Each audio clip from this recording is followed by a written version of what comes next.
Kisah ini dimulai ketika Santi dan keluarganya yang beranggotakan ayah, ibu, dan adiknya yang bernama Septian pindah ke sebuah kota kecil karena pekerjaan ayahnya. Pada awal menginjakkan kaki di rumah barunya, Santi tidak merasakan hal aneh yang ada di rumah tersebut. Dirinya malah merasa senang karena dapat menghirup udara segar yang tidak bisa ia dapatkan di kota besar. Santi dan Septian yang masih sekolah harus mempersiapkan diri untuk pindah dari sekolah lama ke sekolah baru di kota tersebut. Banyak hal yang Santi dan adiknya urus saat awal kepindahan mereka. Syukurnya, semua hal berjalan normal di rumah barunya tersebut. Semua barang di rumah baru sudah tertata. Hari ini, Santi mulai tidur di kamarnya.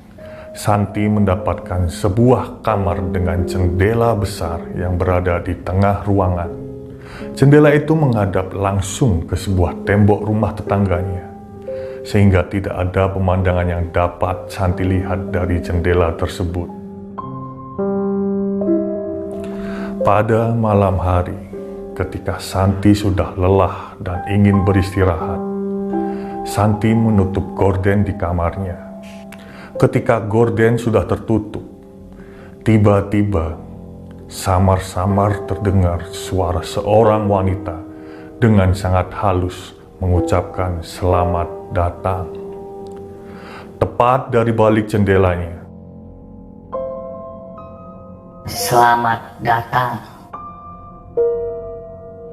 Sontak Santi segera membuka kembali gorden tersebut. Tak ada seorang pun di sana. Hanya sebuah tembok beton yang menjulang tinggi yang ia lihat. Santi segera menenangkan dirinya. Mungkin hanya salah dengar, ucapnya dalam hati. Dirinya lalu kembali menutup gorden tersebut dan berjalan menuju tempat tidur. Santi merebahkan dirinya di atas tempat tidur. Suara itu masih terngiang di kepalanya. Namun lelah mengalahkan semua itu. Tanpa sadar, Santi tertidur. Pagi hari tiba. Santi terbangun karena dibangunkan oleh ibunya. Santi menatapi jendela yang ada di kamarnya. Tidak ada yang aneh. Dirinya lalu bergegas menuju kamar mandi. Namun, ketika kakinya mulai melangkah, gorden jendela kamarnya tiba-tiba terbuka dengan sendirinya. Langkah kakinya terhenti seketika. Ia kembali mencoba untuk menenangkan dirinya. Mungkin kena angin dari luar, pikirnya sambil berjalan mendekati jendela tersebut. Namun ketika sampai, ia dibuat terkejut karena jendela tersebut tertutup rapat. Tidak ada celah sedikit pun untuk angin masuk. Lalu, kira-kira siapakah yang membuka gorden tersebut? Santi berusaha untuk tenang dan tidak berpikir macam-macam. Santi segera menutup kembali gorden tersebut. Setelah gorden itu tertutup, tiba-tiba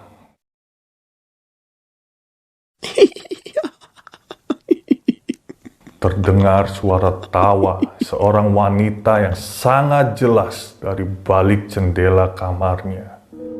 Suara yang sama dengan suara wanita yang mengucapkan selamat datang padanya malam kemarin. Santi segera menjauhi jendela kamarnya. Ia bergegas menuju kamar mandi sambil terus menenangkan diri. Dirinya harus terus berpikir logis agar tidak merasa takut. Karena biar bagaimanapun, dirinya akan lama tinggal di sana. Bahkan mungkin untuk selamanya. Seusai mandi, Santi mencoba untuk menceritakan kejadian yang ia alami kepada Septian, adiknya. Jelas, hal ini malah membuat Septian bingung. Santi lalu mengajak Septian untuk ke kamarnya. Santi kemudian mengecek jendelanya. Septian dan Santi untuk beberapa saat terpaku menatap jendela tersebut. Tidak ada hal yang aneh. Santi cukup tenang setelahnya. Ia pun memperbolehkan Septian untuk meninggalkan kamarnya. Singkat cerita, malam hari pun tiba. Santi beberapa kali menatapi jendela kamarnya. Tak ada apapun yang terjadi. Akhirnya, Santi memutuskan untuk tidur. Dirinya bisa tidur tenang untuk malam ini. Hari pendaftaran sekolah baru tiba. Santi dan Septian mendaftar di sekolah yang dekat dengan tempat tinggal mereka. Malam harinya, setelah makan malam, Santi segera masuk ke dalam kamarnya. Dirinya bersantai di atas kasur. Ketika dirinya melirik ke arah jendela, tiba-tiba dari balik jendela dengan gorden yang terbuka, muncul sosok wanita dengan senyum menyeringai ke arahnya. Seketika Santi menjerit sejadi-jadinya, membuat semua penghuni rumah menghampiri kamar Santi. "Ada apa, Kak?" tanya ibu Santi kebingungan. Santi hanya menunjuk-nunjuk ke arah jendela di kamarnya, sambil terus memejamkan mata karena ketakutan. Ayah, ibu, serta Septian segera melihat ke arah jendela. "Gak ada apa-apa, Kak," ucap ayah Santi kebingungan.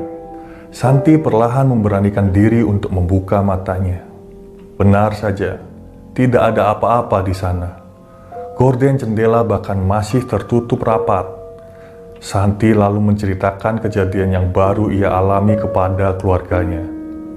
Ayahnya lalu membuka gorden jendela kamarnya. "Tuh, gak ada siapa-siapa, Kak.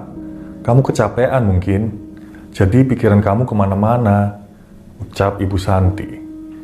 "Iya, mungkin ini cuma perasaanku aja," ucap Santi ke keluarganya. Setelah itu, keluarga Santi meninggalkan kamar Santi, menyisakan Santi seorang diri di kamarnya. Santi kemudian berusaha sekuat tenaga mencoba untuk tidur. Sambil menenangkan dirinya, Santi pun tertidur. Tepat jam 11 malam, Santi terbangun karena ingin buang air kecil. Setelah kembali dari kamar mandi, entah mengapa, Santi selalu ingin melihat ke arah jendela kamarnya. Tiba-tiba terdengar suara ketukan kaca dari arah jendela tersebut.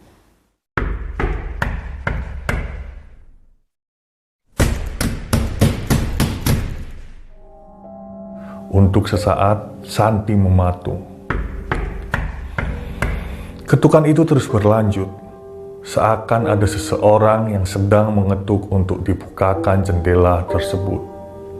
Santi mencoba memberanikan diri mendekati jendela, sambil menarik nafasnya dalam-dalam.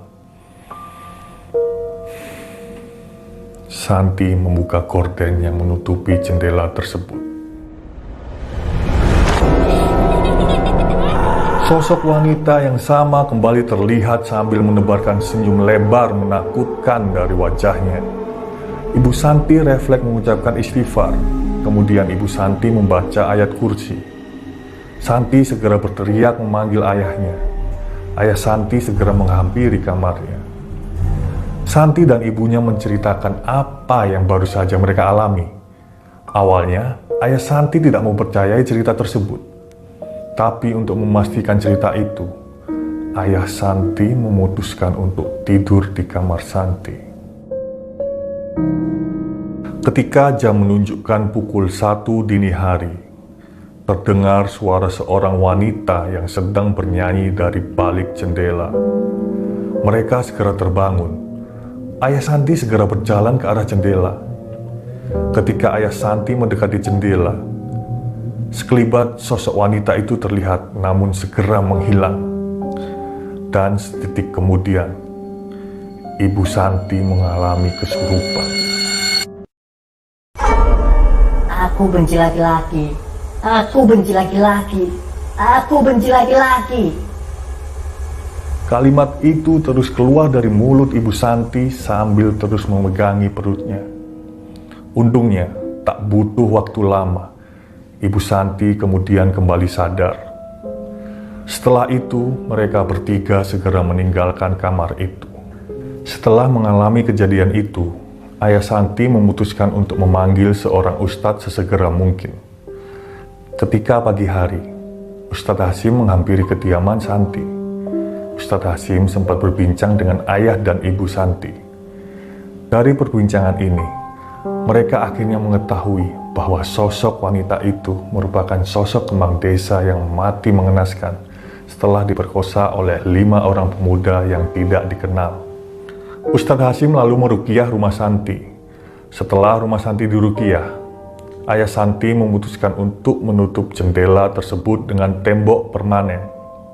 Akhirnya tidak ada kejadian aneh yang menimpa keluarga Santi. Mereka hidup nyaman di rumah barunya. 3 bulan kemudian, ayahnya kembali dipindahkan ke tempat awal Santi berasal. Hal ini membuat Santi dan keluarganya harus kembali pindah ke rumah lama mereka.